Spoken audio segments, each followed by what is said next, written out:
Bom, gente, hoje a gente vai conversar sobre o tema de segurança cibernética, né? E a gente vai usar como pano de fundo dentro dessa linha de GRC. Existe um estudo da KPMG, que a KPMG já faz alguns anos, onde ela explora determinados temas de segurança e como é que isso vem para as empresas, para nós, né, no nosso dia a dia, como é que nós deveríamos tratar esse assunto. Ele até denomina esse estudo como as considerações, as priorizações que deveríamos ter com relacionado ao tema de segurança. Então, a ideia de hoje é a gente explorar um pouco esse universo. Para quem já teve a aula comigo, eu gosto de uma sessão interativa, então, por favor, fiquem muito à vontade. Estou contando aqui com a ajuda do Bruno, da Lili, no chat. Coloquem comentários, coloquem perguntas no chat. Vamos tentar interagir o máximo possível, né? Naquilo que a gente conseguir, a gente vai inserindo os assuntos aqui também na nossa conversa, tá? Gosto muito de chamar de conversa e não de aula, justamente por preferir esse modelo, né, da gente trazer aqui. A minha pretensão não é ensinar ninguém aqui, sem compartilhar parte do conhecimento. Bruno já me apresentou, meu nome é Edson Honda, estou como sócio da KPMG na linha de segurança, né, da linha de serviços de cybersecurity, segurança da informação, privacidade de dados. Tá? Quem tiver interesse em me conhecer um pouquinho melhor, tem aqui o QR Code que direciona para o meu LinkedIn. Né? Estou na KPMG, na minha passagem total, há quase 9 anos. Quando eu brinco na minha passagem total, eu sempre faço essa brincadeira também nas minhas aulas, é porque é a terceira vez que eu estou na KPMG, para ver como eu gosto muito da empresa, apesar de eu ter saído 2 vezes, já retornei as 2 vezes para a KPMG, então, no total, já estou atuando aqui na KPMG há uns 9 anos. Trabalho com a área na área de segurança, mais ou menos uns 25, 26 anos, desde 98 que eu atuo nessa área, tá? Uma discussão inicial da gente fazer protocolo de comunicação, de implementar firewall, de fazer implementações de componentes de segurança na rede. Então, os componentes lá atrás eram outros do que a gente está falando aqui, e o mundo realmente era outro, né? Até nisso que a gente trabalha um pouco e um pouco do tema de hoje. Segurança da informação, se no passado a gente olhava como sendo uma, ou quase que uma última linha de defesa, então a gente fazia tudo o que a gente precisava fazer na companhia, e no final a gente virava para o responsável de segurança e perguntava: e aí, podemos entrar em produção? Hoje não dá para ser assim, né? Questões de impacto que a gente tem, tanto em incidentes de segurança, vazamento de dados, trazem uma consequência muito grande para o nosso negócio, né? Ele não é mais um tema exclusivamente técnico, ele não é mais um tema exclusivamente da área do especialista. Tanto que a gente já tem várias discussões no mercado onde segurança ele é considerado o imperativo do negócio. A segurança, ela está muito atrelada, né? Hoje, quando a gente fala de os negócios da minha companhia, fazer negócios, quer seja com cliente, quer seja o relacionamento que a gente tem com os nossos funcionários ou com investidores, um dos temas muito forte é a confiança, né? E seguramente os incidentes eles afetam as confianças que os nossos stakeholders têm para com as nossas empresas. Então, ainda mais nessa linha, né, que todas as empresas hoje pensam e trabalham e têm feito muitos projetos de transformação digital, onde a tecnologia é a base das nossas empresas, dos nossos negócios, a confiança, né, e a segurança, ela acaba tendo um papel muito forte, né? Tem uma série de estudos que a gente pode falar, mas já trazer a preocupação da segurança logo no início do processo, né, pensar na segurança, é, em como ela pode ajudar o meu negócio, já não é mais uma discussão técnica, né? Quando a gente pensa aqui, tem um termo mais técnico que a gente usa em segurança, como é o Security by Design, né, que diferente do que eu comentei, antigamente eu pensava num produto, eu pensava num negócio para minha empresa, e quando eu ia falar com o TI, que eu precisava da base de dados, eu passei por essa experiência, né? Faço uma associação, uma parceria, e para que essa parceria funcione, eu preciso pegar minha base de dados e mandar para o parceiro. Aí o cara de segurança olha e fala: não, não pode entrar, porque assim não é legal, a gente vai ferir essa regulação, ou vai ter esse risco, né? Pensar em segurança by design, ou security by design, é trazer os conceitos, as preocupações, né, os padrões de segurança desde a concepção. né, pelo desenho do nosso produto. E um estudo, tem um estudo da KPMG que chama o Global Tech Report de 2023, ele traz uma série de estatísticas. Uma coisa que é muito importante a gente ver e traz muita luz para o que a gente vai falar hoje, que as empresas que têm conseguido trabalhar com Security by Design, né, ou trazer essas análises, essas avaliações, as considerações de segurança logo para o início, elas conseguem ter resultados mais rápidos nos seus programas de transformação. Aí é legal a gente ver que, pelo menos nesse estudo, o Brasil ele está até acima da média global quando se fala, né, desses benefícios que a gente consegue aplicando o Security by Design. Mas aqui é só um pano de fundo para a gente iniciar a nossa conversa, né? O nosso papo de hoje, ele está muito mais voltado, né, como eu comentei, no relatório anual que a KPMG faz, onde ela elenca 8 considerações para que as equipes de segurança, no papel do CISO, pensem nas suas estratégias para o ano, né? Quais são os assuntos que têm estado mais na preocupação dos executivos de negócio?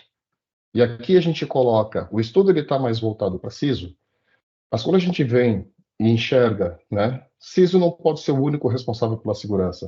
Acho que na população que está presente aqui hoje, nós temos pessoas das 3 linhas, né, primeira, segunda e terceira.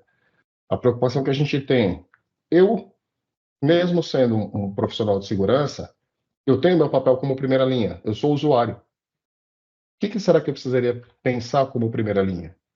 A segunda linha tem que ter, e aí a gente, né, abrangendo aqui, gente, segurança não é mais a preocupação só do CISO. Auditoria interna. Como auditoria interna, terceira linha, quais são as preocupações que eu precisaria olhar, não em termos somente técnicos, seguramente do ponto de vista técnico, é importante que a gente tenha pessoas capacitadas que nos ajudem a olhar o ambiente de controle, mas e quando eu penso para o negócio? O que o negócio está se mexendo e o mercado está fazendo que eu deveria ter como um orientador para minha equipe de terceira linha, para que eu, inclusive, ajude a manter o ambiente de controles e os riscos. E a segunda linha também, né? Da mesma forma, somente com a diferença de não ser a parte independente como a terceira linha, como segunda linha, controles internos, risco, a própria área de segurança, como é que nós devemos chegar para o negócio, entender as necessidades deles e trazer, né, e trazer os controles necessários para que a gente consiga suportar nessa transformação que os negócios têm, né, que as áreas têm. A gente vai passar por cada uma delas, essas são as 8 preocupações de segurança. A gente vai falar desde quais são as expectativas, né, que o cliente tem e como é que nós devemos fazer para aumentar esse nível de confiança, navegando por questões de regulação, como é que a gente traz, né, esse mindset de segurança cibernética e de privacidade para dentro do nosso dia a dia. O que a gente tem de movimentos no mercado que são relacionados à nossa cadeia de suprimentos? Afinal de contas, hoje, minha companhia não está mais limitada dentro dos nossos muros. Muito pelo contrário. Tá? A minha cadeia, o meu negócio depende de uma cadeia de fornecedores. Inteligência artificial, benefícios e cuidados que precisamos ter. Tá? A necessidade que nós temos de aumentar a questão de automação no ponto de vista de segurança, principalmente devido ao volume de dados, devido ao volume de atividades. Tá?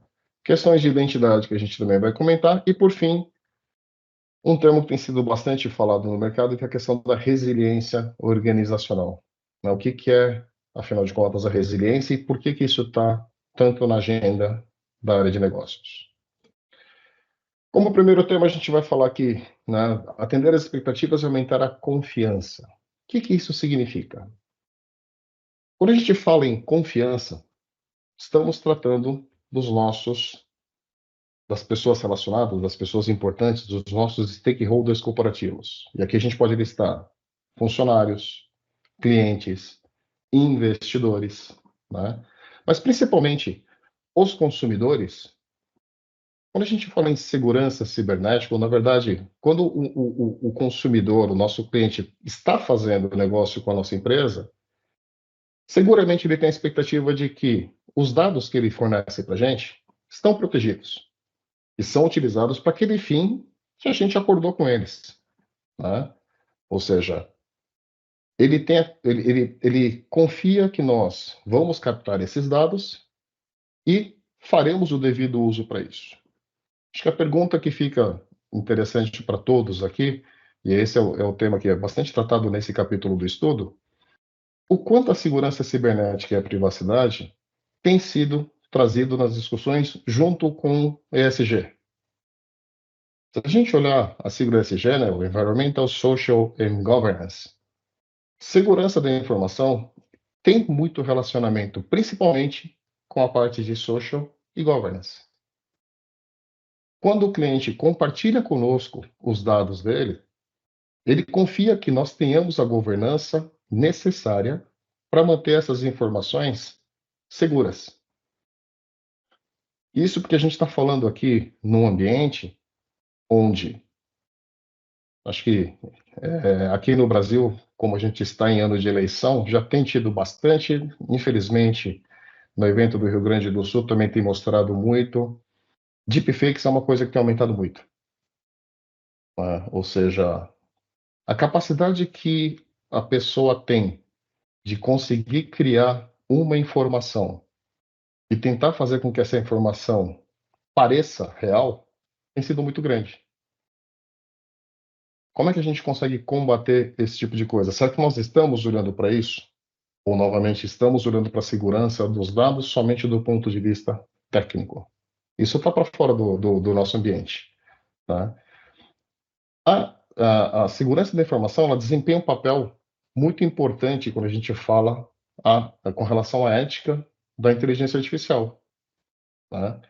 Determinar que os dados que a gente está usando, os algoritmos que nós estamos usando, eles são precisos para aquilo que eles foram treinados e não acabam não sendo comprometidos ou não possuem vieses, é uma responsabilidade da companhia como um todo, não é só de segurança. E vamos deixar um ponto aqui, gente. Pano de fundo aqui, a gente está falando de segurança cibernética, mas nem tudo que eu vou estar falando, acho que a grande parte das coisas que a gente vai estar discutindo aqui tem um viés mais global, né? Tem uma abrangência mais global.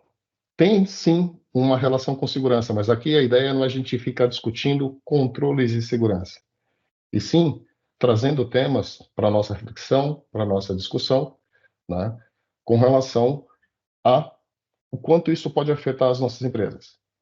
Então, nesse sentido, onde a gente olha ali que a confiança é fundamental para que eu continue mantendo o negócio com os meus clientes e que eles depositam isso em nós, dentro das nossas companhias, esse tipo de preocupação é importante. E é importante que as nossas organizações estejam atentas, né, em identificar, remover, né, qualquer tipo de coisa que possa trazer isso e, principalmente, quando a gente fala, né, de novo fazendo associação com o ESG, né, a parte social dele, o quanto nós, como companhia, também estamos colaborando para a educação do ponto de vista de segurança dos nossos funcionários e, inclusive, da sociedade.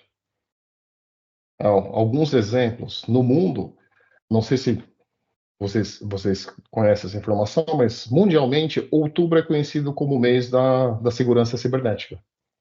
E a gente vê várias ações sociais de várias companhias que levam educação para um público que não é o público corporativo. Um exemplo, aqui na KPMG a gente tem o Cyber Day, tá? Não é uma iniciativa do Brasil somente, é uma iniciativa global, onde outubro é o mês onde a gente pega um conteúdo voltado mais para jovens, crianças e adolescentes e vai às escolas ensinar sobre os conceitos de segurança, sobre cyberbullying, sobre um ataque em cima de um celular, rede social, segurança em rede social, segurança em identidades. Mas isso faz parte também da nossa responsabilidade como social. Então, a provocação que a gente tem nessa parte e da análise é justamente isso, gente. Vamos olhar pensando nos negócios das nossas companhias. Confiança é um tema base, é um tema principal. Como é que nós estamos trabalhando com isso? Temos uma série de iniciativas ESG. Será que elas estão conectadas? E, se não estão, por que não estão? Tá? Afinal de cada capítulo, a gente sempre passa pelo assunto e acaba trazendo aqui algumas sugestões, né, de algumas ações que a gente poderia tomar. Nesse sentido, deveríamos sim conectar os temas de ESG com os temas de segurança cibernética. Quer seja, porque a gente tem, olhando, se a minha empresa sofrer um incidente cibernético relevante, eu vou ter um impacto no meu negócio. Quando a gente também trabalha nas aulas da RU, a gente usa muito um estudo do World Economic Forum que mostra que a segurança cibernética, um incidente cibernético de alta monta, ele vigora como um dos 10, a gente não fala dos 5, uma das 10 principais preocupações do risco que pode afetar a sociedade como um todo. Tá legal? Segundo item para a gente falar aqui seja prático, né? A segurança, uma segurança eficaz não se trata de conseguir mudar o comportamento das pessoas, fazer com que todos trabalhem de forma diferente, tá? Mas sim a gente conseguir levar o conceito para que no comportamento do dia a dia as pessoas já tenham isso de forma assimilada. Aí vou fazer a brincadeira com a Paula Decome, que é a nossa NITSO, né, que é a nossa segurança interna. E é o trabalho que ela faz. Não adianta a gente ficar discutindo com o usuário, pode isso, não pode aquilo. É importante que o usuário entenda. Se eu pegar um e-mail e mandar uma série de informações para fora, esse comportamento, ele de imediato ele pode ter um benefício, mas será que esse é importante e o quanto isso pode trazer de consequência para a minha empresa? Né? E a questão da regulação, acho que esse é um ponto que a gente mais tem visto de mudança no mundo. A gente vai até vai acabar passando um pouco mais especificamente sobre a questão regulatória, mas tem surgido cada vez mais regulações que tocam o tema de segurança cibernética especificamente, né? Aqui no Brasil, a gente pode citar Banco Central do Brasil, SUSEP, a ANEEL, a Anatel, Estados Unidos, a SEC, em julho do ano passado, vigorando a partir de dezembro, também já gerou requisitos específicos para reportes de questões de cybersecurity, tá? Então é importante que a gente traga e una essa agenda dentro das nossas empresas. Deixa eu dar uma corridinha aqui, né, Bruno? Você está olhando para o relógio aí, né? Incorporar segurança cibernética e privacidade sempre, né?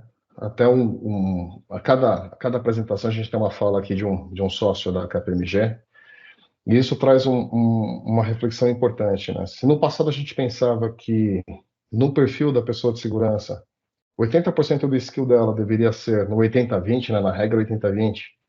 80% ter habilidade técnica e 20% ter habilidade soft skill, porque o importante era eu ser um técnico excelente. Esse peso inverteu. Tá? A gente ser um profissional de segurança que fala somente técnico e que as pessoas não entendam o que a gente fala, não tem efetividade. Tá? Então, é importante que a segurança realmente esteja incorporada nos principais processos de negócio, sendo parte integrante da função, desde o do front office até o back office. Tá? Quando a gente fala de modelos operacionais, os modelos operacionais das empresas, cada dia, têm usado mais tecnologia, buscando escalabilidade, redução de custos, geração de receita, aumento de margem de lucro. E a realidade é, quanto mais tecnologia a gente usa no nosso dia a dia, isso aumenta a superfície de um ataque, aumenta o número de vulnerabilidades potenciais que possam ser utilizadas para atacar nossa empresa. Sem contar, que a gente já tinha comentado rapidamente aqui, o nosso modelo de negócio também se tornou mais complexo. O ecossistema se tornou muito mais expandido, né? Inclusive trazendo parceiros de negócio para a nossa cadeia produtiva. Isso cada vez mais tem trazido um aumento maior de vulnerabilidades. Então, é importante que a gente consiga ter ali uma combinação certa entre pessoas e tecnologias, né? Como é que a gente consegue fazer a nossa transformação digital? E para reduzir a questão de vulnerabilidades não é trazer um caminhão de pessoas também, gente. Isso não se torna sustentável, né? A gente precisa saber gerenciar esse risco fazendo uma mudança cultural, para que todos nós, independente da linha que nós pertencemos, primeira, segunda ou terceira, quando pensamos os nossos processos de negócio, quando pensamos os nossos produtos, os nossos serviços, já temos a consideração da questão de segurança. E isso é mais fácil do que a gente imagina. Se a gente for olhar os nossos procedimentos pessoais e compará-los a 5, 10 anos atrás, nós temos mudança no nosso comportamento pessoal que foram mudando ao longo do tempo e incorporando as questões de segurança. Antigamente a gente era muito mais suscetível a cair no phishing. Hoje em dia, as pessoas já não saem mais abrindo todos os e-mails e clicando todos os links. Teve um custo para o aprendizado? Sim, mas isso se tornou natural. E a partir daí as pessoas começaram a fazer isso de forma natural. Então, quando eu penso em fazer uma mudança no meu processo de negócio, onde eu vou fazer uma parceria, que eu faço compartilhamento de dados, eu preciso já trazer em consideração aqui as questões relacionadas. No Brasil, LGPD, na Europa, a GDPR. Poxa, será que os dados que eu estou trazendo para cá eu posso trazer? Eu tenho a base legal, o suporte legal que me permite trabalhar com aquela base? Ah, esse compartilhamento, o parceiro que eu vou compartilhar essa informação, qual que é o nível de segurança que ele vai me trazer? Ou qual que é o nível de risco que ele vai me trazer? Né? Além disso, a gente sempre está falando de tecnologia aqui, o que a gente mais usa hoje em dia são sistemas, desenvolvimento de aplicativos. Aqui a gente entra num tema um pouquinho mais técnico de desenvolvimento de sistemas, mas será que os meus parceiros de desenvolvimento, as minhas equipes de desenvolvimento, seguem padrões que reduzem o surgimento de vulnerabilidades ou até mesmo práticas que são seguras? Ou será que, na ânsia de trazer o produto rápido, uma prática que a gente vê muito, eu pesquiso na internet, olha, preciso aqui no meu programa fazer uma rotina de cálculo de CPF, para simplificar aqui, né, de cálculo de verificação de dígito do CPF. Poxa, eu vou escrever isso? Ah, não, tem uma biblioteca pronta lá. Eu baixo a biblioteca e uso.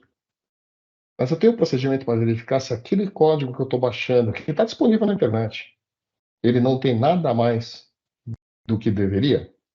Será que ele não me abre uma potencial vulnerabilidade?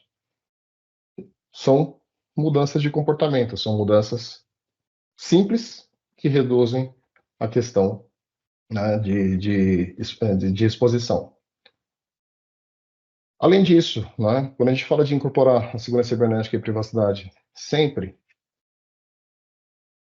a liderança de segurança, nós estamos levando isso, conversando com o negócio, de uma forma que o negócio entenda, ou a minha discussão com eles está em alto risco de uma invasão, quantidade de ataques que eu tenho, não posso fazer determinada ação porque isso traz simplesmente um risco, ou a gente discute a questão do negócio? Olha, lançarmos um produto com essas características, a gente tem aqui um risco razoável de gerar uma indisponibilidade, de causar aqui um vazamento de uma informação. A consequência disso vai ser que seu usuário, seu cliente, a gente vai trazer um transtorno para o seu cliente, né? O seu produto pode ficar fora do ar. Então, essa mudança na cultura, na forma de tratar as informações, é bastante importante. Então, como recomendações desse segundo item, a gente precisa aprender a falar diferente, a falar a linguagem do negócio, conversar com o comitê, né, com o conselho de administração e trazer, né, as informações que podem gerar uma ruptura de negócio, não um risco, uma vulnerabilidade técnica, né? E trazer isso de forma que a gente possa avaliar, inclusive, qual que é o apetite de risco que a gente tem, né? Até onde nós podemos correr o risco, trazendo um impacto que é aceitável para o negócio, ou que vá trazer um impacto aceitável para o negócio e não vai afetar a experiência do cliente, né? Além disso, segurança como o stage gate, né, o portão de defesa final, não funciona mais. As equipes de segurança são facilmente atropeladas pela velocidade do negócio. Então a gente precisa começar a estabelecer quais são os padrões. Né? O que precisa ser determinado como tarefas que o próprio negócio vai fazer, o prestador de serviço vai assumir na execução do seu dia a dia, que reduza essa questão de riscos que nós temos na nossa rede, né? E atuar com a nossa equipe de segurança cibernética como se ela fosse uma empresa. Ou seja, nós, quando trabalhamos com as empresas de vocês, nós podemos mostrar os caminhos a serem tomados, mas é importante que a gente também transmita isso e faça com que as pessoas consigam tomar as suas decisões, os seus caminhos. A área de segurança não pode mais pensar como sendo o grande guardião, né? O goleiro que não deixa a bola passar para tomar o gol.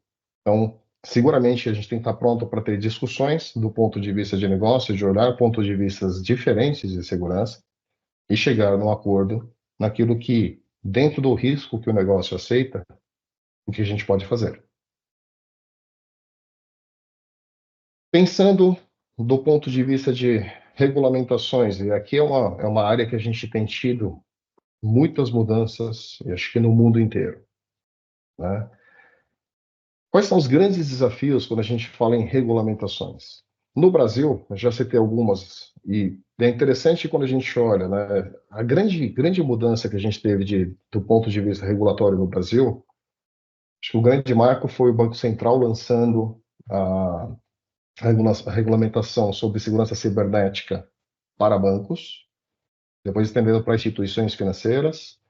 A gente vendo essa regulamentação sendo copiada por outras indústrias, né? Seguros, eletricidade, telecomunicações, um movimento global sobre privacidade de dados.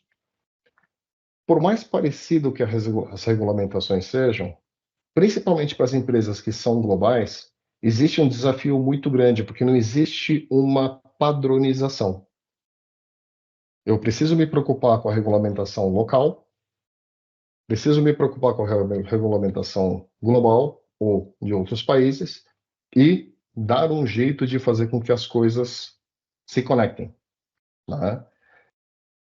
Agora a gente tem discussões novas, inclusive sobre a regulamentação do uso da inteligência artificial. A União Europeia já começou a fazer todo o estudo, né? E aí tem muito da base daquilo que tem da GDPR, de ter a transparência para o usuário, de ter o consentimento para o usuário. E são ações. Acredito que muitas das empresas que estão presentes aqui já devem ter começado a mexer com inteligência artificial.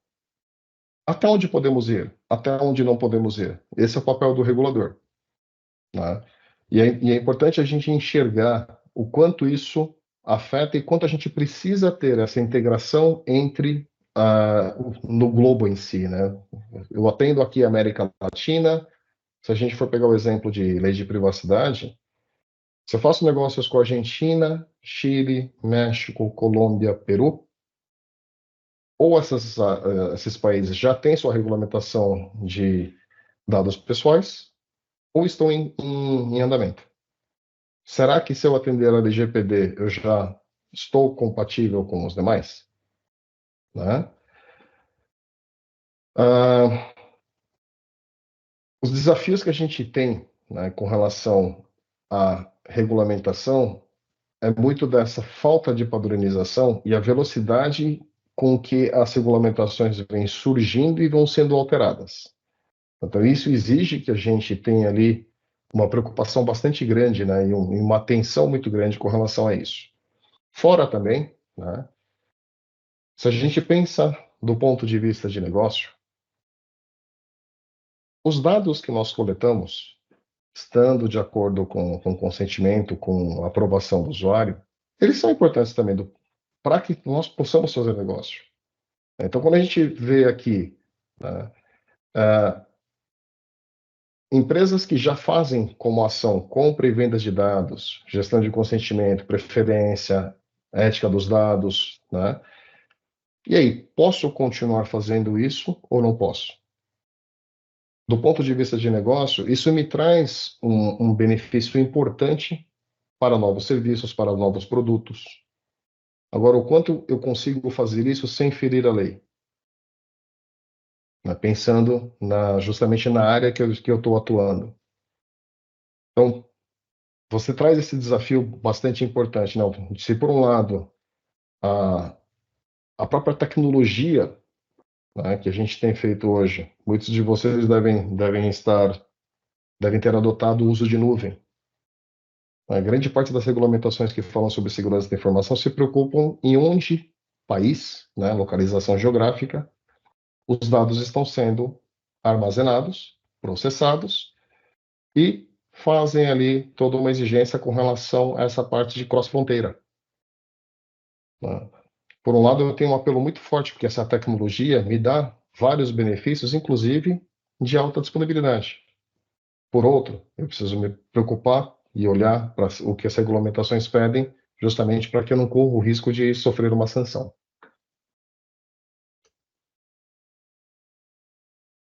Em termos de recomendações, né, o cenário regulatório global, a gente precisa manter o entendimento até onde eu preciso ir, o que eu preciso atender, quais são as regulamentações que eu tenho que atender. É importante que a gente tenha esse entendimento de regras que são relevantes e no nível detalhado para cada uma das localidades. O mais importante de tudo, os reguladores sempre vão me questionar sobre o processamento de dados críticos. Eu sei quais são os dados críticos da minha empresa. Quais são os processos de negócio que trabalham com cada um desses dados? Para quem passou por projetos de adequação de LGPD, deve se lembrar que um dos pontos iniciais é o mapeamento do fluxo de dados, né, para questões de dados pessoais. Onde é que eu coleto? O que eu faço com ele? Se eu compartilho, se eu não compartilho, como é que eu armazeno, como é que eu descarto. Então é essencial, e aqui a gente não vai falar somente de privacidade, mesmo para a inteligência artificial, para a segurança da informação, é crucial que eu saiba o que eu tenho e onde eu tenho. E se isso é compartilhado com parceiro de negócio, com prestador de serviço. Porque a minha análise de risco, ela precisa estar baseada nisso e minha utilização, não, o consentimento que eu tenho com o meu usuário tem que estar olhando para isso. Com um detalhe, dados estruturados e dados não estruturados. O que significa isso? Dados estruturados normalmente são aqueles dados que a gente tem no banco de dados. Dados não estruturados, arquivos, e-mails, mensagens. Será que eu tenho essa consciência? E qual que é o risco que eu tenho em não estar cumprindo a regulação por falta desse conhecimento? Uma das tônicas que a gente usa bastante aqui é a questão da confiança. Então, é importante que a gente melhore a transparência para justamente construir a confiança, tanto com o meu cliente quanto na cadeia de suprimentos globais, né? A gente precisa olhar para os nossos fornecedores não somente como um relacionamento transacional e contratual. A nossa cadeia, o ecossistema que nos suporta, ele passa a ser uma extensão da nossa empresa. E, para tanto, né, para que eu consiga não colocar em risco a confiança dos meus clientes, dos meus prestadores de serviço e dos meus funcionários, eu preciso enxergá-los também como uma extensão da minha empresa. Vindo no tema, modernização da cadeia de suprimentos, cada vez mais nós temos essa associação com várias empresas, então é importante que a gente tenha visibilidade de todos os que participam da nossa cadeia de fornecimentos. Sim, né, tem empresas que têm uma cadeia de fornecimento que pode beirar milhares de fornecedores, né, e isso gera um desafio muito forte em como é que eu estabeleço padrão, meço o padrão, né? E consigo ver se o risco está dentro do aceitável. Então é importante que a gente conheça a nossa população de fornecedores, tenha uma visão ali de qual que é o perfil de risco que aqueles fornecedores têm, até para que a gente consiga direcionar o esforço correto, né? Para conseguir trabalhá-los e mantê-los conosco dentro do padrão que é exigido, né? O que é visto da questão de risco. Como a gente comentou no início, né? Eu tenho uma cadeia grande de fornecedores e isso aumenta o meu espectro, né? Aumenta o meu vetor de ataques, aumenta também os meus riscos. Como é que eu gerencio esse risco junto aos fornecedores? Faço uma avaliação mensal, faço uma avaliação trimestral? Será que eu conheço o meu fornecedor por criticidade de serviço, de dados que ele trabalha lá? Né? E só fazendo o link direto com o tema que a gente falou de regulamentação. Alguns exemplos de regulamentações que trabalham, quer seja no tema de segurança cibernética, quer seja no tema de privacidade de dados. Estados Unidos, a SEC, no Brasil, LGPD, Banco Central, Anatel, ANEEL, SUSEP, União Europeia, o NIS2, o DORA, né, que o DORA já vem com uma regulamentação mais voltada à questão de resiliência, que a gente vai comentar mais para o final. O que elas têm em comum, né, no ponto de vista da cadeia de suprimentos? Ela começa a estabelecer que eu, como empresa, que detenho o cerne desse relacionamento, eu sou responsável por determinar como cada um vai trabalhar com os dados que eu estou compartilhando e qual que é o nível de segurança que esta cadeia deve ter. Eu sou o responsável direto perante o regulador. Então, todas as regulações listadas aqui, elas colocam a responsabilidade que a companhia tem como sendo, né, o principal atuante, né, quem faz o negócio com o cliente final, e lembra muito bem que a responsabilidade pela cadeia de suprimentos também é nossa, a segurança deles, né? Então, é importante, a gente tem um volume muito grande de fornecedores, de dados que trafegam entre os fornecedores e as nossas empresas. É importante que a gente assuma uma abordagem baseada em risco.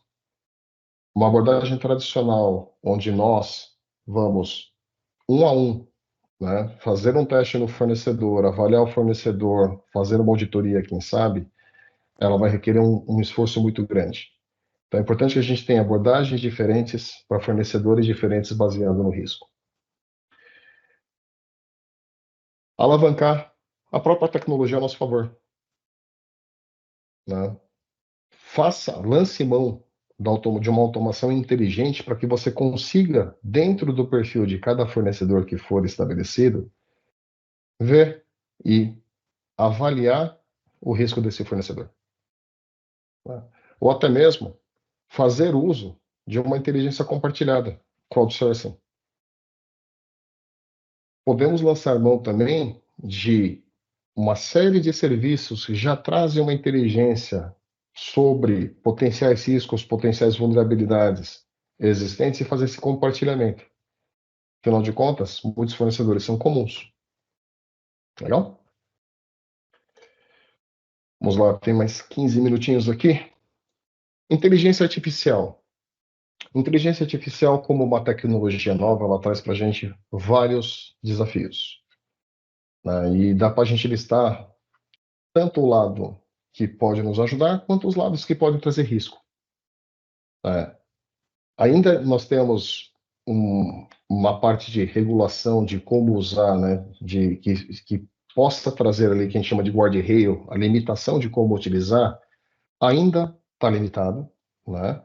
Ainda está pequeno. A gente tem visto alguns movimentos, como é o caso da União Europeia, e no Brasil fazendo essa discussão também do uso da inteligência artificial. E por outro lado, dentro dos nossos processos operacionais, cada vez mais ela traz benefícios nos facilitando as atividades do dia a dia. Aquilo que requer um grande volume de esforço, um grande volume de análise, né, uma atividade operacional muito grande, isso está muito voltado, né, e tem muita área para a gente explorar na questão da inteligência artificial.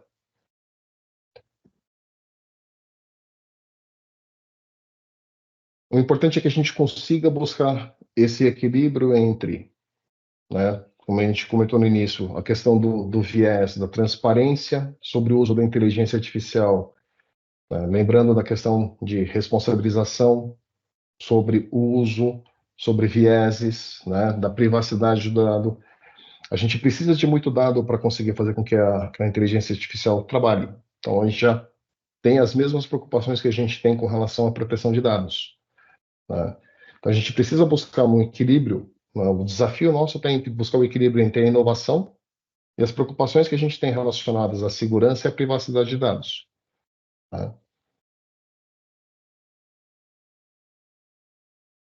Para isso, precisamos ter, né, dentro das nossas companhias, uma preocupação da gente estabelecer uma sólida governança do uso da inteligência artificial, né? A lei da OPE tem trabalhado muito forte em cima disso. Eu crio lá toda uma análise, toda uma decisão feita na inteligência artificial. O quanto eu, como companhia, estou acompanhando o meu algoritmo para ver se a resolução, né, as conclusões que ele está fazendo não são enviesadas, não me levam a conclusões erradas, né? E, como a gente comentou no slide anterior, as regulamentações têm mudado muito e muito rápido, né? Quanto a gente está de olho nisso? A gente montar toda a nossa estratégia de uso de inteligência artificial, não olhando para essas questões, pode nos trazer um grande problema lá na frente. A questão de automação, cada vez mais temos buscado automação, né, para ajudar o nosso negócio a ser mais rentável, a ser mais eficiente, né? Então, a gente pode pensar em automação, quando a gente olha para a segurança, a automação ela consegue nos ajudar na questão de prevenção, detecção e resposta, evidenciação de forense e conformidade regulatória. Quando a gente fala em prevenção, são procedimentos que nos ajudam, né, a olhar qual o comportamento, o que está acontecendo na minha rede, né, e conseguir subir as barreiras necessárias para evitar um potencial ataque. Então, ela pode ajudar a proteger o ecossistema, quer seja interno quanto de terceiros, fazer a avaliação de vulnerabilidades, né, a gente, fazendo com que a gente conheça os potenciais riscos que nós temos na nossa rede. Além disso, ela me ajuda a trabalhar uma série de dados e conseguir consumir uma série de dados para entender os comportamentos que eu tenho numa companhia. Comportamentos que não fazem parte do meu padrão, né? Eu poderia pensar em quarentenar, botar em isolado um usuário, um dispositivo que demonstra um comportamento errôneo, não um comportamento que possa me trazer um risco. Ou até mesmo atendimentos automáticos de solicitações dentro de uma companhia. Guarda de informações que podem ser usadas em caso de um incidente, né? E quando a gente fala aqui, por exemplo, em regulatório, a SEC estabeleceu a obrigatoriedade de todas as empresas que são de capital aberto na Bolsa de Nova York a fazer o reporte da sua gestão, da sua estratégia, dos riscos de segurança e principalmente dos incidentes de segurança, né? Se eu já tenho um processo automatizado de detecção e resposta, eu já começo também a preparar toda a informação que eu preciso para reportar para o órgão regulador.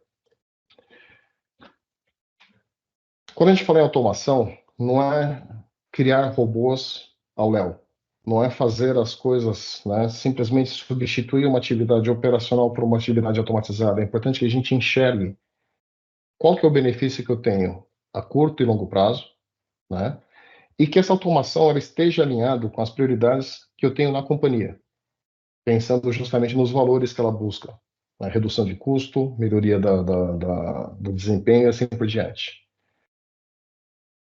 Identificar que dados, né, nós temos acesso centralmente, aí como é que a gente monitora e consegue utilizar a automação para facilitar a automação dessa monitoração.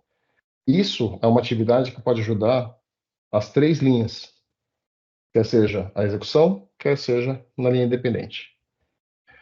E para isso a gente precisa determinar que tipo de ferramentas, né? Automação, a gente pode desenvolver isso internamente, pode comprar isso do mercado, mas como é que eu faço a manutenção disso?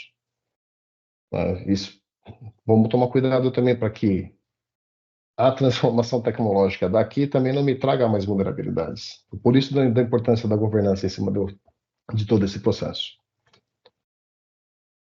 Identidades. Acho que esse aqui é um dos temas de discussão mais antigo quando a gente fala de segurança da informação, né?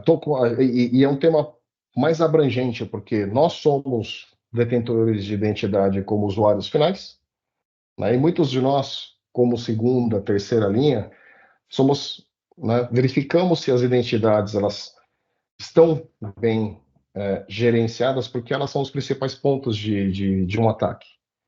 E quando a gente olha para o ciclo de identidade, a gente tem discussões, né, internas. Grande parte das companhias aqui no Brasil tem ali grandes desafios, porque no passado a gente decidiu montar as nossas bases de identidade. Então, cada sistema tem sua identidade, cada sistema tem ali centenas, milhares de identidades a serem gerenciadas, as pessoas entram, saem, mudam de função dentro das companhias, e os privilégios nem sempre são revistos.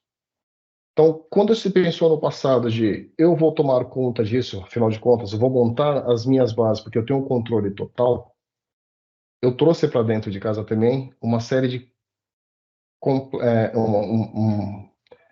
uma atividade, uma série de desafios, né? Porque isso se torna um ambiente extremamente complexo.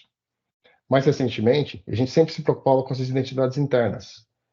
Hoje, nós estamos também olhando para as identidades externas, business to business, business to consumer, né, que todo mundo fala de um CIAM, né, que é a parte de identidade para clientes, e se questiona, trata as identidades de forma unificada?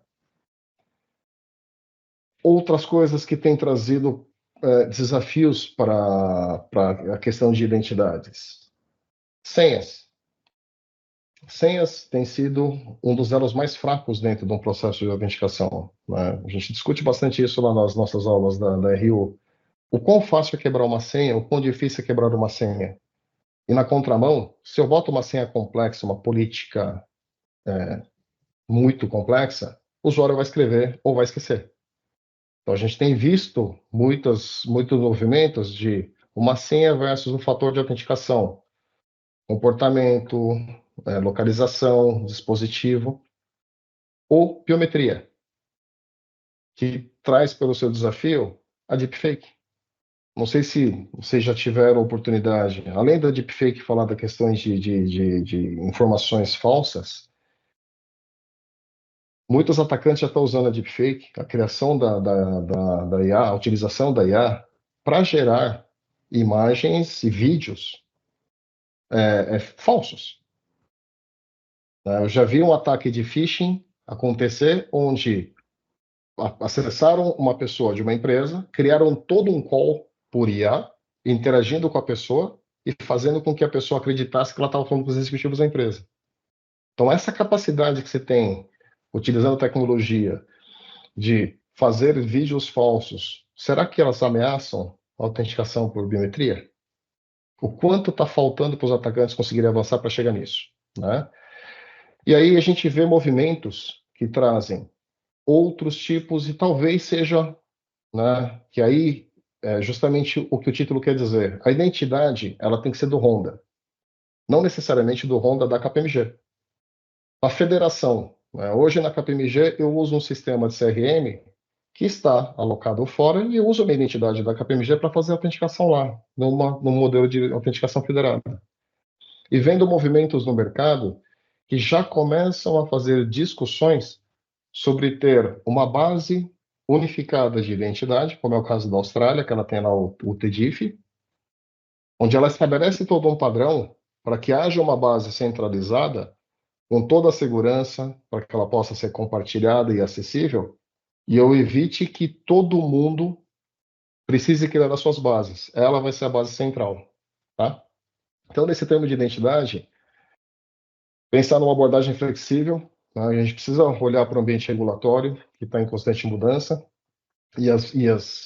considerar as tecnologias emergentes, explorar sistemas de identidade que sejam mais ágeis e interoperáveis entre não só os meus sistemas, mas dentro do meu ecossistema de fornecedores, e não pensar na identidade somente no momento agora. Eu tenho que pensar na identidade como sendo, né, um emissor de identidade que seja confiável, talvez até nesses movimentos que a gente comentou na União Europeia e na Austrália, utilizar bases confiáveis de identidade para que eu reduza a complexidade. Por fim, gente, eu sei que eu já estou relativamente atrasado, mas eu vou fechar nesses 2 minutinhos aqui. O Bruno fica me olhando ali com a cara de quem está atrasado. Resiliência organizacional, né? Esse acho que é um tema que mais tem sido discutido entre as empresas ultimamente. Resiliência organizacional, o significado dela não é estar pronto para não ser atacado, e sim é o quanto eu resisto e o quanto eu sei que minha empresa está pronta para sofrer um ataque, responder e se recuperar de forma rápida.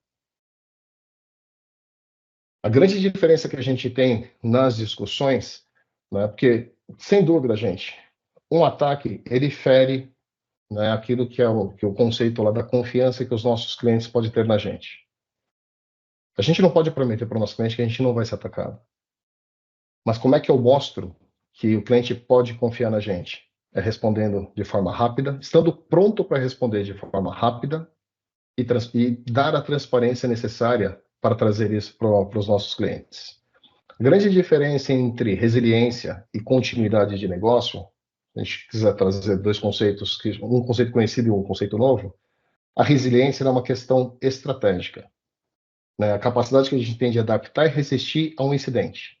E a continuidade são os procedimentos que a gente tem na nossa organização para a gente operar durante um incidente. Eles são complementares, tá? Nesse contexto de resiliência cibernética, precisamos conhecer a nossa empresa. O que é importante para ela? Como é que ela sabe que ela pode receber, sempre ter o conceito de alguma coisa vai acontecer. Se alguma coisa acontecer, como é que eu respondo melhor e mais rapidamente? Pensar nisso, fazer simulações, fazer testes, sempre pensando naquilo que é essencial para a minha companhia, tá? Esse movimento é importante ser um movimento corporativo. A gente está falando aqui de um contexto mais de segurança cibernética, mas a resiliência ela serve para qualquer tipo de incidente. Eu posso ter incidentes que não são de segurança e as pessoas precisam ter isso no seu DNA, tá? E ter sempre atualizado os planos, os playbooks que nos orientam com relação aos cenários de ameaça, as respostas que a gente dá orientado aos cenários de ameaça. Tá legal? Gente, no finalzinho acabei dando uma corridinha aqui em função do tempo, mas no material também, a KPMG tem uma série de estudos que falam sobre muitos dos temas, né? Esse relatório que a gente comentou aqui, ele é baseado numa série de estudos da KPMG que falam de riscos tecnológicos, segurança com ESG, futuro da IT.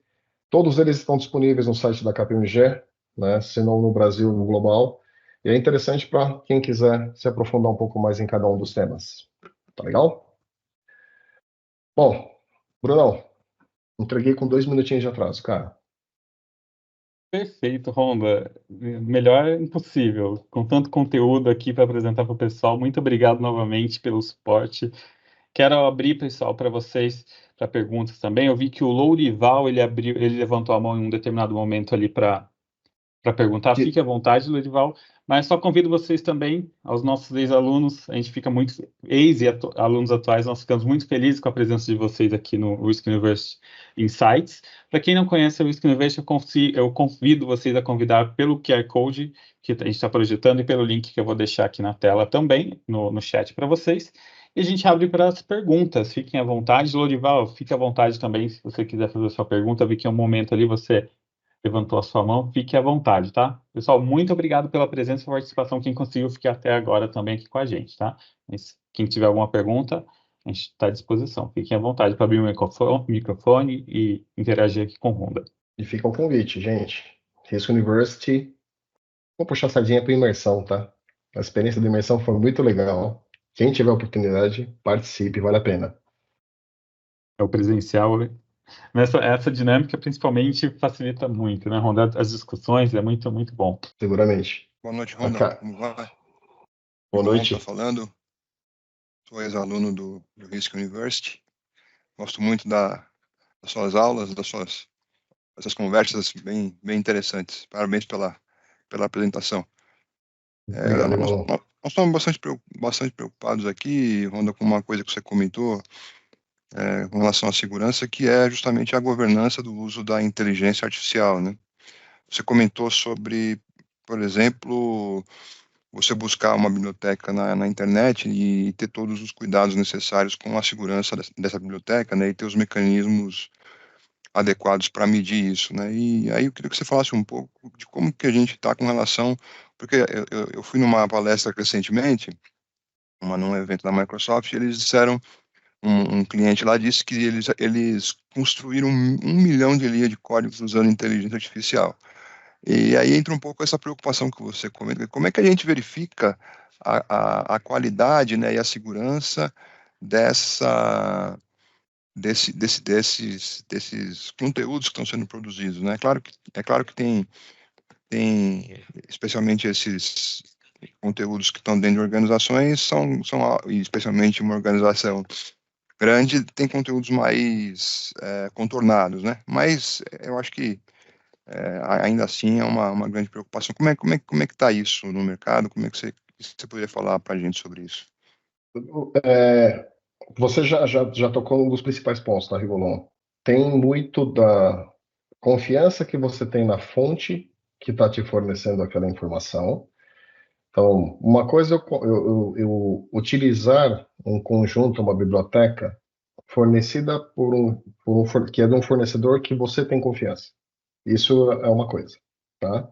A outra, quando a gente vai para o outro extremo, é quando eu vou para o público. Porque o público, ele foi desenvolvido por alguém e até alterado por outro alguém que você desconhece. Pensando em técnicas, né, tudo aquilo que a gente faz desenvolvimento, quando a gente fala em desenvolvimento seguro, eu deveria fazer 2 tipos de teste nos códigos que eu vou usar dentro dos meus componentes. Um se chama um teste dinâmico, outro é um teste estático. São ferramentas que a gente usa, né, de uma forma mais simples, que fazem avaliações de segurança naquele teste, naquela biblioteca. Então, eu tenho ferramentas que pegam aquele código, testam aquele código até para ver se lá eu não tenho desvios, se lá eu não tenho ações que não deveriam ser executadas. E o teste estático, ele já entra no mérito de fazer a análise do código. Aí é seguir linha a linha do código, para ver se ali eu não tenho, alguém não colocou ali dentro, o pegar a base de dados e mandar para fora, o colocar um dispositivo dentro da sua máquina. Então, dentro dos seus processos de desenvolvimento, é importante, né, que a gente fala ali da esteira de desenvolvimento, é importante que à medida que você vai fazendo o desenvolvimento e vai crescendo o seu código, você vá executando esses testes para que você tenha esse nível de confiança. Tá? Então, isso é uma coisa. E aí, quando a gente traz já o outro cenário que você comentou, códigos desenvolvidos por uma IA, né? É o mesmo desafio que a gente tem de conteúdos desenvolvidos pela IA. Como é que eu faço a curadoria disso? Porque a IA pode me responder. A IA dificilmente vai te responder, eu não sei. Você faz uma pergunta, ele te responde de alguma forma. A IA não dá para a gente pegar e simplesmente adotá-la de forma, né? O que ela me pega, eu fecho esse código, né? Solução fechadinha, uso. Eu preciso ter a governança em cima disso. Quer seja de informações que são geradas, quer seja de códigos que são gerados, né? E não tratar isso como um componente fechado e simplesmente adotá-lo. Tá? Essa parte da governança da IA, acho que é uma das discussões mais fortes que está se tendo no Act lá da União Europeia, principalmente na questão de poderes de decisão. Né? O quanto o seu algoritmo está executando aquilo que ele se prezava a fazer. E o quanto você, não, beleza, ele me respondeu uma, duas vezes certo, tá joia, eu vou continuar. Ele não é binário, né? Não é porque ele já te trouxe uma tendência de resposta correta que sempre ele vai responder certo. Então você tem uma constante governança sobre esse algoritmo para ver se ele não muda, né, conforme aumenta a quantidade de dados que ele vai avaliar, se o viés dele não muda. A gente chegou num ponto, né, Ronda, de que o robô ele tá com um componente humano, né? Ele é falível.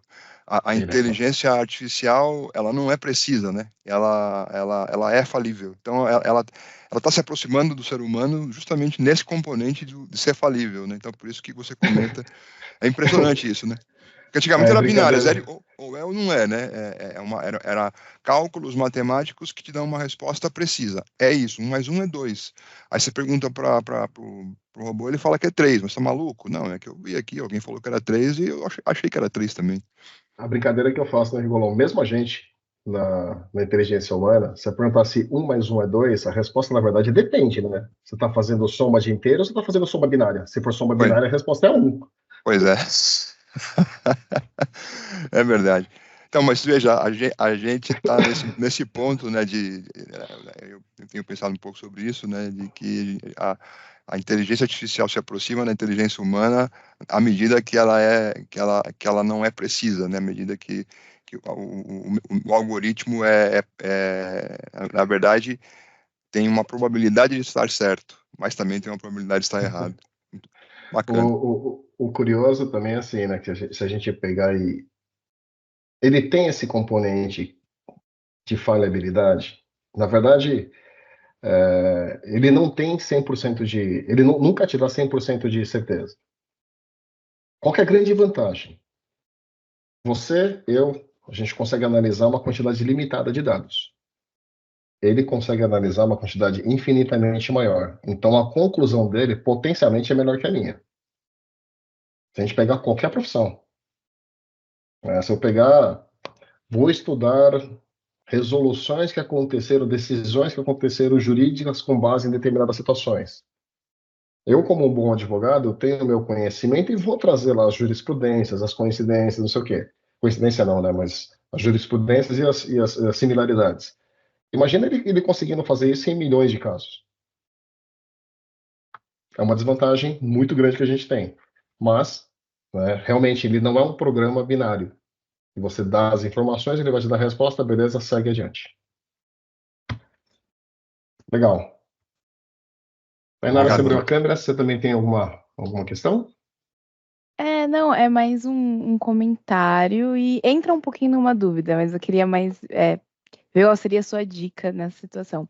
Você comentou muito aí sobre a questão da nossa relação com os fornecedores, né?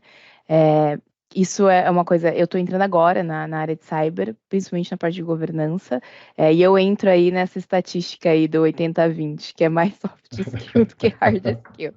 E aí estou correndo atrás, né, para poder me aprofundar mais tecnicamente, mas soft skill comigo mesmo. O pessoal até brinca, nossa, isso é legal demais para estar em cyber, né? Porque o pessoal é muito sério e tudo mais. E aí o ponto é, como que a gente consegue trazer o negócio para mais perto da gente, trazendo essa visibilidade dos riscos que a gente tem de trazer qualquer fornecedor para casa e da importância que tem toda essa avaliação que a gente faz, né? Não são todas as empresas, mas acho que a maior parte está se adequando a isso. Tem uma planilha ali que tem os controles, a gente pede evidências para entender a infraestrutura e a gente enfrenta um pouco isso aqui hoje, onde eu tô. Inclusive, só dando uma adendo, o Igor até falou para eu te dar um oi. O Igor já trabalhou com você. Igor Vieira Camargo. É isso o nome dele? Igor Vieira de Camargo. Ele é meu coordenador agora.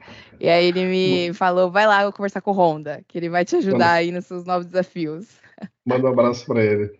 Assim. Tainara, acho que isso é um ponto que talvez a gente teve no... peraí. Eu achei que eu tinha caído aqui, desculpa. Esse é um ponto comum, acho que em todos os temas que a gente falou aqui. Quando a gente fala de um risco que um fornecedor tem, né? Vou trazer para o lado mais técnico, eu vou fazer o 80-20 do técnico. Ah, tá bom. O fornecedor ali, ele não cuida direito do banco de dados e vai vazar o dado. A gente tem risco de um vazamento de dado. Vamos fazer alguns questionamentos aqui. O dado que vai ser vazado é do cliente do fornecedor ou do meu? Qual que é o processo de negócio que vai ser afetado? Ou seja, quando esse dado vazar e vir a público, o nome do fornecedor vai aparecer, mas vai aparecer o nome da minha empresa. Mas se ele tira um processo do ar, um sistema do ar, quem que vai deixar de fazer atendimento? Sou eu. Eu como empresa. Agora, vamos fazer a divisão dentro da nossa empresa? É eu como segurança ou eu como área de negócio? Então, quando eu sei que o processo hoje, né, e foi por parte do que a gente explorou ali, é trabalhoso, é demorado, muitos dos fornecedores não estão prontos e demoram, assim, propositalmente para responder os nossos questionários. Quando manda uma evidência, manda qualquer evidência, você que tem que ficar lá olhando, não sei o quê. Mas quem tem que me ajudar junto a esse fornecedor é o gestor do negócio, porque no fundo, o produto, o serviço da nossa empresa que está em risco. Então, é a conta corrente que vai ficar fora, é o dado do meu cliente, do meu correntista, que vai ser divulgado na internet. E, assim, a velocidade de novo, eu sei que não é ideal, mas não deveria ser nós, como segurança, de ficar simplesmente numa discussão técnica com o fornecedor, batendo na tecla que aquilo ali não está adequado. Por que que a nossa área de negócio está aceitando correr esse risco? Se não fosse o fornecedor, fosse interno, ele também aceitaria? Né, até a brincadeira que eu faço nas aulas, e aí me perdoem as pessoas da área de risco, eu entendo os conceitos, né? Controle que eu detesto usar se chama carta de risco. Porque tem gente que assina uma carta de risco e acha que tá tudo bem. Uhum. Estamos nesse dilema, inclusive. Uhum. Mas aí a pergunta, na verdade, é, tá bom, qual que é a consequência se a carta de risco ela for acionada? Ou, na verdade, o risco se concretizar. Então, quando a gente falou aqui no bate-papo sobre levar de uma forma diferente, saber conversar com o negócio de uma forma diferente, né? Nós, como área de negócio ou de segurança, nós somos especialistas, técnicos, especialistas naquele determinado assunto. Eu consigo orientar as áreas sobre potenciais problemas, né? Mas se um incidente acontecer, eu como especialista posso ter falhado? Sim, mas o prejudicado direto é o negócio. Então ele deveria dizer, ó, gente, eu não quero isso, né? Pegando ali o exemplo do Rigolon. Alguém está desenvolvendo um software e por conta do tempo que precisa fazer, baixou a biblioteca pública da internet e usou. Eu preciso estar rápido, então eu posso botar um pneu careca no meu carro, só que eu vou estar dentro do carro, gente. Será que é isso que eu vou aceitar? E não botar a culpa no mecânico que não me alertou que o pneu estava careca. É mais ou menos essa analogia, tá, Tainara? Tentar trazer a discussão, né?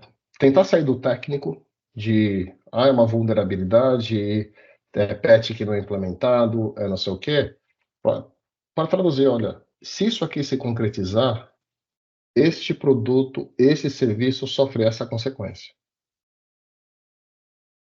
E aí vamos ver se o cara de negócio assina a carta de risco tendo essa visão. E aí, só complementando, né, que você falou da questão da carta de risco, que é uma coisa que a gente está discutindo muito. Não é só a carta de risco. Se a gente, por exemplo, fazer uma POC, tem que ter uma POC controlada, né? Já começa a abrir vários outros cenários. E aí é essa comunicação que tem que ter da gente com a área de negócio. Então, legal, você está com uma visão semelhante com a que eu tenho. Só para não ser execrado pelo grupo que é especializado em risco, Uhum. a carta de risco ela é um controle importante. Eu só acho que ela é mal Não utilizada. sozinha. Porque o pessoal quer Tá. usar só ela, né? E mais nada, né? Só assina o papel e já era, e não é assim, né? Sim. Isso aí. Acho Ela é que mal foi utilizada, porque entendível. ela deveria ser só a representação, a formalização de uma série de ações que foram estabelecidas e acordadas para se correr um risco durante um determinado tempo. Essa é a lógica correta da utilização de uma carta de risco. E não Sim, é legal. assumir o risco deliberadamente porque alguém assina um papel. Sim. Beleza. Obrigada, viu? Era Nada. isso. Lorival também abriu a câmera. Muito boa noite. Boa noite, Lorival. Bem, Boa noite. Tá, muito bom. Muito obrigado pela abordagem, foi extremamente agregadora. Eu estou falando de Luanda, concretamente de Angola, não é? Em África, e eu tenho trabalhado ultimamente como consultor para a implementação de sistemas de gestão integrada no ramo de petróleos. E nesses últimos dias nós estamos a trabalhar com 3 petrolíferas. Nós temos cá muitas petrolíferas e algo que temos notado, que tenho notado, é uma certa um certo receio por parte dessas instituições em divulgarem os ataques ou os incidentes de segurança que sofrem. E como consultor, por acaso nós também prestamos consultoria para esta área de segurança, principalmente da segurança da informação. Que conselho nos daria para podermos elevar a consciencialização dessas instituições de formas a divulgar? E, por outra, se tem algum exemplo de alguma instituição que faz deste ramo, que divulga com frequência ou com regularidade os seus incidentes, para usarmos como um case, não é? Um caso de uso ou de um exemplo bem sucedido para podermos ter sucesso também nos nossos aconselhamentos. Lorival, essa questão da transparência com relação a um incidente de segurança, ela vai depender de vários fatores, tá? Você tem uma exigência regulatória. Então, se a empresa que você está trabalhando, ela for uma empresa de capital aberto, normalmente existe uma... Eu não sei se em Angola tem uma regulação específica, mas supondo que ela tenha o capital aberto em Nova York, por exemplo, que é o exemplo que eu dei da SEC.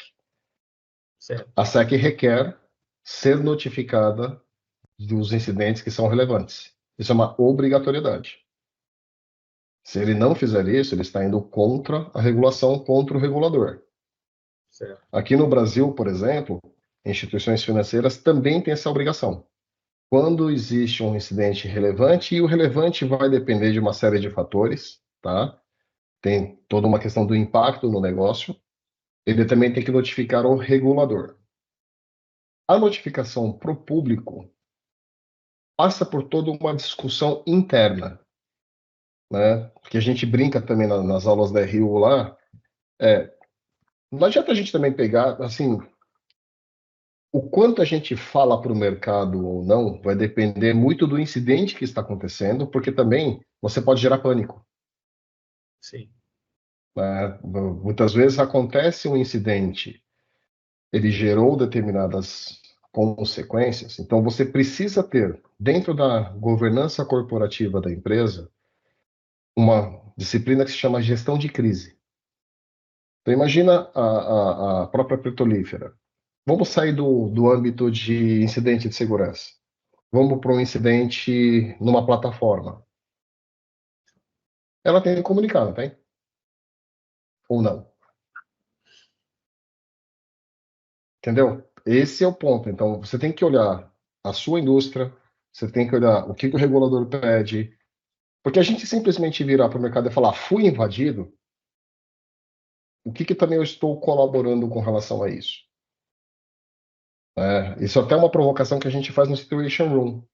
E aí, comunica ou não comunica? Comunica de que forma? Então, a comunicação ela tem que estar, inclusive, alinhado com o seu departamento jurídico, o seu departamento de assessoria e imprensa, para que a linguagem que isso vai ser levado para o mercado, ela esteja adequada.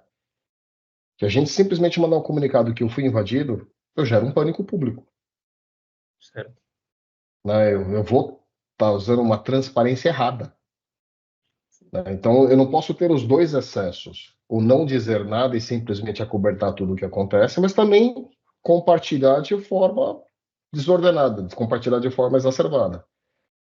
Então, eu acho que para esse quesito especificamente, não adianta você pegar um case de alguém e falar, ó, eles fazem, vocês também deveriam. Né? Isso vai muito na linha da discussão da governança corporativa. Como é que a gente atua com isso? Se eu tenho alguma exigência regulatória, isso já me traz alguns requisitos específicos.